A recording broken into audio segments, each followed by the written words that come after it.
non è compito mio, non mi riguarda l'accorpamento delle province. Cosa risponde? Ma in realtà alla Regione è stato chiesto di decidere l'organizzazione del nostro tessuto provinciale e soprattutto della città metropolitana, e ha dato una risposta da me ne lavo le mani, sostanzialmente dicendo manteniamo le 7 province. Il governo ha deciso diversamente, anche a seguito della proposta che ha fatto il comune di Padova ed altri comuni della cintura di aderire alla città metropolitana di Venezia.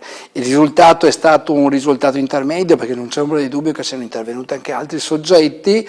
La cosa un po' ci dispiace, ma sostanzialmente indica con l'aggregazione fra Padova e Treviso che l'obiettivo finale è quello di realizzare la città metropolitana di Padova, Venezia, Treviso. Un dibattito che ormai potremmo annoverare nell'agenda Ruffolo, chi se lo ricorda, ancora negli anni '80, ministro dell'ambiente, un dibattito che ha avuto anche una grande intensità negli anni '80-90 e che oggi finalmente viene canalizzato. In fondo la sfida dei prossimi anni non è fra Padova, Treviso, Padova, Vicenza o Verona. Il tema vero è come quest'area, Padova, Venezia e Treviso, si rapporta con Monaco, con Francoforte, con l'asse Torino-Milano, cioè noi dobbiamo uscire da questo provincialismo dei campanili che ormai sta stretto a tutti e soprattutto non aiuta il paese. Dobbiamo immaginare un orizzonte un po' più ampio, cioè pensare, immaginare il nostro futuro. Purtroppo vedo ancora una classe dirigente, una classe politica della regione e anche della provincia che in qualche modo è legata al proprio ruolo e anche la dichiarazione di Zaia va in questa direzione. La Presidente della provincia Degani ha organizzato un incontro con alcuni sindaci riguardo appunto l'annessione Padova e Treviso. Il sindaco Zanonato ha organizzato un controvertice, possiamo chiamarlo così?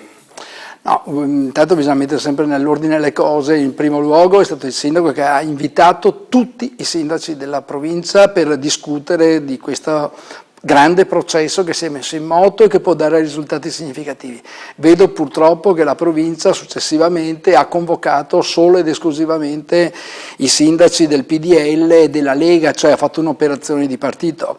Io penso che le istituzioni debbano fare le istituzioni, i segretari di partito faranno altre cose e questo devo dire mi dispiace, ma vengono segnali interessanti anche all'interno del PDL e della stessa Lega. Penso per esempio all'intervento di Gobbo a Treviso che dice siamo disponibili a discuterne, io sono favorevole, dice Gobbo, al Padova, Venezia, Treviso. La stessa cosa dice un esponente importante del PDL come Carlo Alberto Tesserini.